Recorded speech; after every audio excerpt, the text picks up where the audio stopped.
Let's take a breath. Have you followed things around relationships on social media? There's a lot of really great relationship coaches out there that you might be paying attention to. If you're in a relationship, if you're looking at why my relationships don't work. So there's a lot of great things out there, and you may have heard these terms before. Your attachment style, and there's a couple of different categories under that. So I want to talk about that, but first let me just tell you I am not a relationship coach.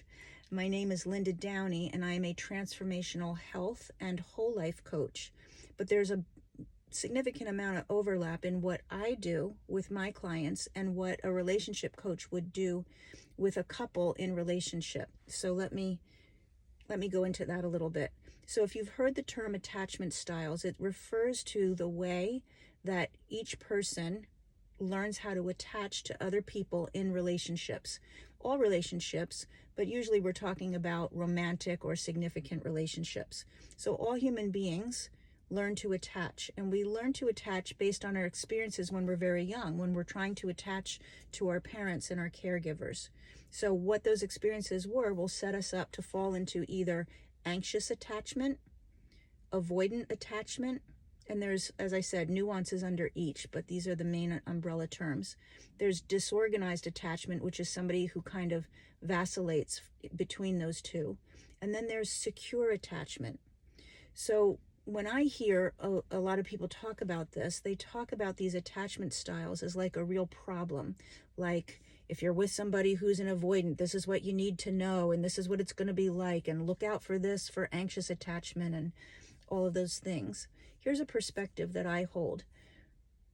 Somebody who is has an anxious attachment style, has learned to prioritize connection and closeness. That's their main priority, because they probably didn't get it in the way that they needed it when they were young.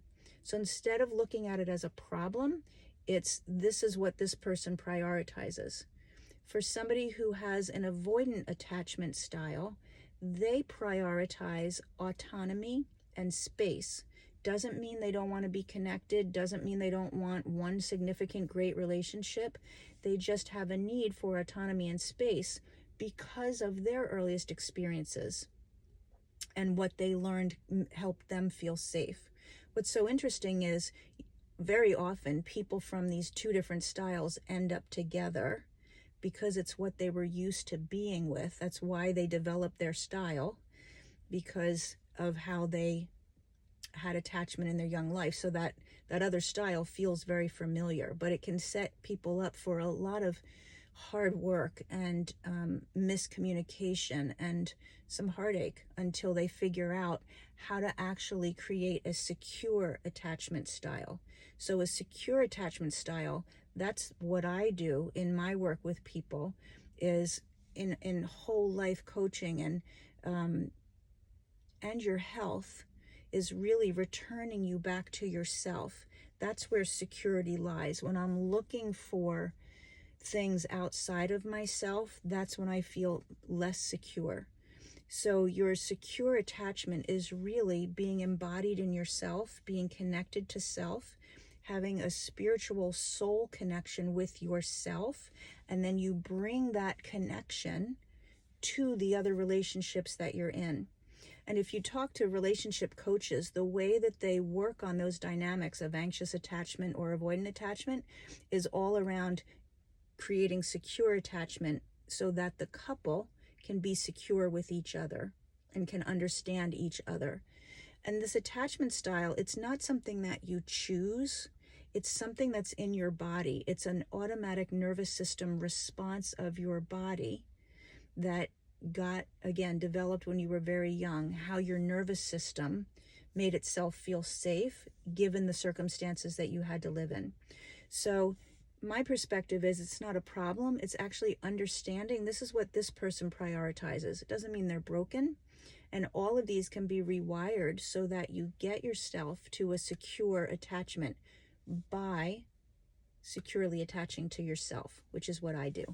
So if you're seeing any of that for yourself, if you see it within the context of relationships or just the context of your own life, not being attached to yourself because you always, say yes to other people, you prioritize other people's needs, you shove down your feelings. All of those are examples, and there's other ones, but examples of not being securely attached to yourself. And that has a whole ramification on your health and your stress levels and the way you show up in relationships and every other place in your life.